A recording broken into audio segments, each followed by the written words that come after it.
Hi students, आज हम tenth के विशेष चैप्टर निर्देशांक ज्यामिति के बारे में अध्ययन करेंगे और इससे जुड़ी सबसे पहले बेसिकली हम लोग बात पर चर्चा करेंगे। उसके बाद जब बेसिकली बातों पर चर्चा हो जाएगी उसके बाद हम लोग आगे इसके टाइप्स के क्वेश्चंस देखेंगे अगले वीडियोज़ में।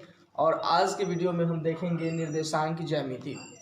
तो मैं बतला दूं कि यदि आप मेरे YouTube channel math class challenger study point पर नए हैं तो सबसे पहले आप सब्सक्राइब कर लीजिएगा ताकि लगातार वीडियोस आपको प्राप्त होते रहे। तो चलिए हम चलते हैं निर्देशांक ज्यामिति कि निर्देशांक ज्यामिति में क्या होता है। जैसे आप पढ़ते हैं कि क्षेत्रमिति में क्षेत्रफल ज्ञात किया जाता है, आयतन ज्ञात किया जाता है, परिमाप ज्ञात किया जाता है। और उसी प्रकार से बीजगणित में आप पढ़ते हैं कि उसमें बीजगणित का जोड़ घटा गुना भाग इत्यादि होता है। ठीक उसी प्रकार हम जान लें कि निर्देशांक ज्यामिति में क्या होता है। तो निर्देशांक ज्यामिति में क्या होता है कि किसी बिंदु की स्थिति के बारे में बतलाया जाता है। किसी भी बिंदु की स्थिति के बारे में बतलाया जाए तो वो जो होता है वह निर्देशांक ज्यामिति ही होता है जो उस बिंदु की स्थिति के बारे में बतलाता है। एज फॉर एग्जाम्पल में एक छोटा सा मैं बात कहूँ, यदि मान लीजिए यह टेबल है और यहाँ पर लैंप है, यह टेबल और यहाँ पर लैंप है और सपोज कीजिए कि इसके एक किनारा से सीधे लंबवत जो दूरी है वह x है और यहाँ से सीधी लंबवत जो दूरी है वह y है। एक टेबल के बीच का मतलब वो नहीं कि सेंटीमीटर से नाप कर उसको बीच में किया जाए, मैंने इसके सतह पर एक लैंप रखा गया है और पूछा जाए कि लैंप की स्थिति आप कैसे बतलाएंगे। तो लैंप की स्थिति बतलाने के लिए कम से कम आपके पास उस टेबल के दो किनारा से लंबाई ज्ञात होना चाहिए। जैसे यहाँ पे एक किनारा, यहाँ पर एक किनारा, तो इस किनारा से x दूरी और इस किनारा से y दूरी है लंबवत, तो इस लैंप की स्थिति को हम yx या फिर xy से लिख सकते हैं। तो इसी प्रकार किसी भी बिंदु को अगर बतलाना है तो हम सीधे निर्देशांक ज्यामिति का उपयोग करते हैं। अब चलते हैं कि निर्देशांक ज्यामिति में कैसे क्या होता है। तो निर्देशांक ज्यामिति में जो पहला होता है उसे हम x निर्देशांक कहते हैं और जो दूसरा होता है उसे हम y निर्देशांक कहते हैं। इसको समझने के लिए एक ग्राफिकल इमेज का हम उपयोग यहाँ करेंगे। यह x डैश y डैश 0 1 2 3 4 1 2 3 4 -1 -2 -3 -1 -2 -3। अगर यहाँ पर कोई बिंदु है तो इस बिंदु की स्थिति को हम मैथ की भाषा में कैसे बताएं, ये सबसे महत्वपूर्ण बात है कि इसे मैथ की भाषा में कैसे बतलाएं। तो आप देख रहे हैं कि इस बिंदु के ठीक नीचे 2 है और इस बिंदु के ठीक लंबवत बिंदु पर 3 है।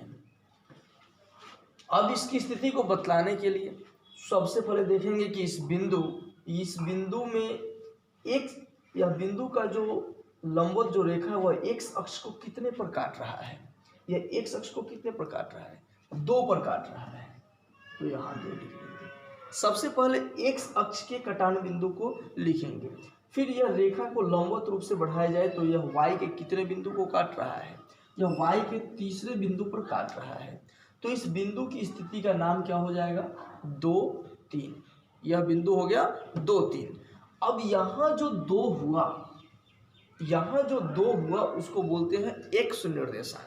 क्या बोलेंगे, x निर्देशांक। यहाँ 2 जो हमने लिखा, जो x अक्ष को जो कटान बिंदु है, तो x अक्ष के आप कटान बिंदु को आप बोलिएगा x निर्देशांक। और यहाँ पर 3 क्या हो गया, y निर्देशांक। यहाँ तो आप क्लियरली समझ रहे होंगे कि अगर एक फिर दूसरे क्वेश्चन की तरफ हम देख लेते हैं। चलिए आपका एक और बिंदु में लेता हूँ। यहाँ पर आपको यह बिंदु दिखाई दे रहा होगा। अब इस बिंदु के सबसे नीचे और बगल में मिला दीजिए, ठीक है।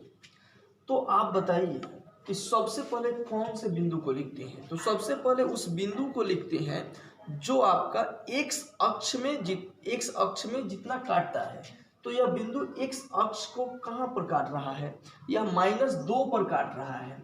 यह बिंदु y अक्ष को कितने पर काट रहा है, तो 1 पर काट रहा है। तो इस बिंदु की स्थिति बतलाया जाएगा -2 और 1। और यही बात का अध्ययन हमको निर्देशांक ज्यामिति में पढ़ना होता है। और देखिए कि इस बिंदु का निर्देशांक क्या होगा। तो इस बिंदु का निर्देशांक हो गया -2 और 1। सबसे पहले देखेंगे यह बिंदु जो है एक्स अक्ष को कहाँ काट रहा है, फिर y अक्ष को कहाँ काट रहा है। एक्स अक्ष के कटान बिंदु को पहले लिखेंगे और y अक्ष के जो कटान बिंदु है इसको बाद में लिखेंगे। और इस प्रकार से यह आपका निर्देशांक इस बिंदु का तय हो गया। अब यहाँ पर -2 को क्या बोलेंगे, यहाँ -2 को हम x निर्देशांक बोलते हैं और 1 को हम बोलते हैं y निर्देशांक। अब इसमें थोड़ी सी और बात, ये तो आप समझ चुके हैं कि यहाँ जो आपको -2 दिखाई दे रहा है वह x निर्देशांक है, x निर्देशांक। और यहाँ जो 1 जो दिखाई दे रहा है वह y निर्देशांक है। अब इसमें एक और ऑब्जेक्टिव आप जानते चलिए कि जो x निर्देशांक है उसको भुज बोलते हैं। क्या बोलते हैं, भुज। और इस y निर्देशांक को क्या बोलते हैं, कोटि बोलते हैं। अगर आपसे कहा जाए कि 4, 6 कोई बिंदु है, 4, 6 कोई बिंदु है, तो इस 4, 6 बिंदु में भुज का मान कितना होगा। तो निश्चित रूप से 4, 6 बिंदु में भुज का मान कितना होगा, तो 4 होगा। कोटि का मान कितना होगा, 6 होगा। ठीक उसी इसमें मैं लिख दे रहा हूं कि भुज जो है कितना हो गया 4, यहाँ पर जो कोटि है वो हो गया 6। इसी प्रकार अगर मैं बोल दूं 8 और 17 में कोटि कितना होगा, भुज कितना होगा, तो कोटि यहाँ पर कितना होगा 17। दूसरा वाला जो होता है वो कोटि होता है, पहला वाला क्या होता है, भुज होता है। ये जो कोमा के जो पहले आप जो लिखते हैं वह किस चीज का नाम है, वह भुज का नाम है। और जो बाद वाला आप जो लिखते हैं वह कोटि का नाम है। ठीक उसी प्रकार एक और एग्जाम्पल लेते हैं, 4 - 3 लेते हैं। तो यहाँ पर जो -4 आप देख रहे हैं वह क्या है, भुज है। जो -3 है वो क्या है, कोटि है। तो इस प्रकार आप समझ लिए हैं कि भुज और कोटि में क्या अंतर है। जो x निर्देशांक होता है उसको आप कॉपी में भी इसे नोट कर सकते हैं। जो x निर्देशांक होता है उसको भुज कहते हैं, जो y निर्देशांक होता है उसे कोटि कहते हैं। और पहले हम भुज लिखते हैं फिर कोटि लिखते हैं, या फिर उसको दूसरे भाषा में कि पहले x निर्देशांक लिखते हैं फिर हम y निर्देशांक लिखते हैं। और दोनों जब निर्देशांकों को लिख देते हैं तो उस बिंदु की स्थिति तय होता है, उस बिंदु का निर्देशांक तय हो जाता है। अगर आपसे मैं क्वेश्चन पूछ दूं कि 4 - 5 में बतलाना होगा कि भुज क्या है, तो आप अपने इतने देर में आपने आंसर दे दिया होगा कि 4 जो है भुज है, -5 जो है कोटि है। तो हम अब इस पर आगे बढ़ रहे हैं और देखिए फिर कि अब चतुर्थांश के बारे में, इसी के से संबंधित चतुर्थांश के बारे में अध्ययन करते हैं। ध्यान रखिएगा, अगर लगातार आप इस चैप्टर के वीडियो देख रहे हैं तो आप घर बैठे भी बिना शिक्षक की मदद से आप निर्देशांक पर कमांड कर सकते हैं, बशर्ते आपको वीडियोस रेगुलर देखना होगा, पूरा देखना होगा। तो देखते हैं इसके आगे का कि क्या स्थिति है। हाँ, तो हम आगे देखते हैं कि यह x अक्ष और यह y अक्ष। इसके पहले आप क्या देखे थे, इसके पहले देखे थे कि जैसे यहाँ 2, 4 है तो 2, 4 में 2 जो है वह भुज है 4, और 4 को बोलेंगे कोटि। तो भुज और कोटि तो आपने जान लिया, लेकिन अब जानेंगे कि यह जो निर्देशांक है, जो यह बिंदु है, जो बिंदु का निर्देशांक जो दिया गया है, यह किस चतुर्थांश में है। तो चतुर्थांश के पहले हम जानकारी ले लेते हैं, उसके बाद हम चलते हैं जांच करने के लिए कि कौन सा चतुर्थांश है। तो x अक्ष और y अक्ष के कटान से जो 4 जो आपके पास जो क्षेत्र बच रहे हैं, यह क्षेत्र, यह और यह प्रत्येक भाग को हम चतुर्थांश कहते हैं। पहला प्रथम चतुर्थांश, द्वितीय, तृतीय और चतुर्थ चतुर्थांश। ये चारों चतुर्थांशों को बारीकी से हम अध्ययन करें। इसमें प्लस प्लस होता है, मतलब जो भी बिंदु दिया है, अगर x निर्देशांक के आगे भी प्लस और y निर्देशांक के पहले भी प्लस है तो वह प्रथम चतुर्थांश में आता है। यदि माइनस प्लस हो, पहला निर्देशांक जो x है, x के आगे माइनस और y के सामने प्लस हो तो यह द्वितीय में हो जाएगा। अगर दोनों में माइनस हो तो वह तृतीय हो जाएगा, अगर एक में प्लस और एक में माइनस हो तो यह चतुर्थ चतुर्थांश हो जाएगा।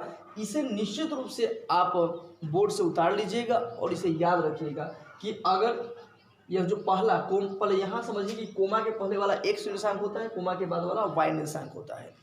अगर आपको किसी बिंदु का निर्देशांक मालूम हो और यह मालूम करना है कि वह जो बिंदु है वह किस चतुर्थांश में है, तो फर्स्ट ऑफ ऑल आपको क्या करना होगा कि फर्स्ट ऑफ ऑल आपको देखना होगा दोनों के चिन्ह के बारे में कि x निर्देशांक के आगे कौन सा चिन्ह है और y निर्देशांक के आगे कौन सा चिन्ह है। जब चिन्ह आपको मालूम हो जाता है, जब चिन्ह मालूम हो जाए तो आप क्या कीजिएगा कि चिन्ह मालूम होने के बाद हम देखेंगे यहाँ कि कौन सा चतुर्थांश है। जैसे फॉर एग्जाम्पल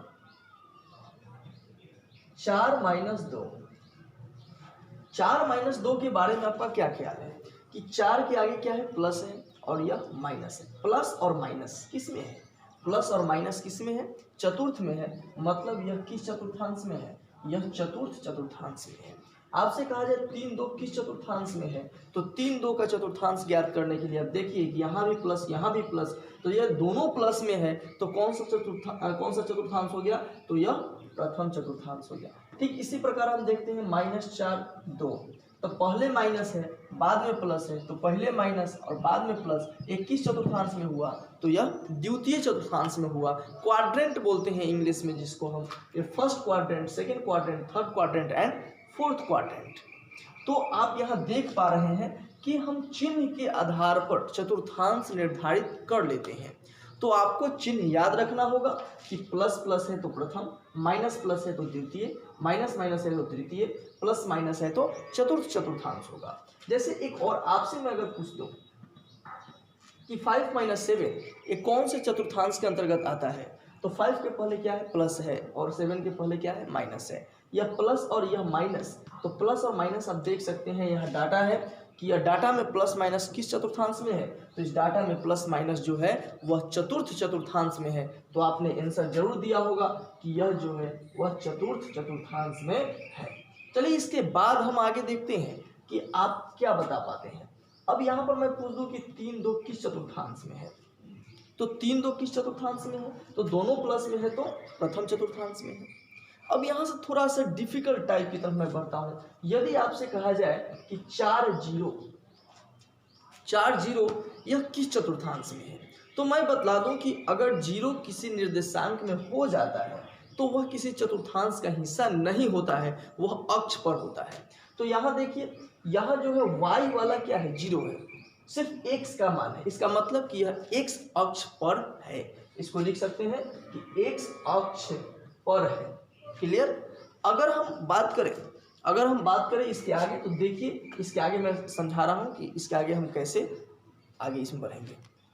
चलिए अब हम देखते हैं, जैसे 5 0 है, तो 5 0 में क्या, ये 5 x का मान है, 0 क्या है, y का मान है।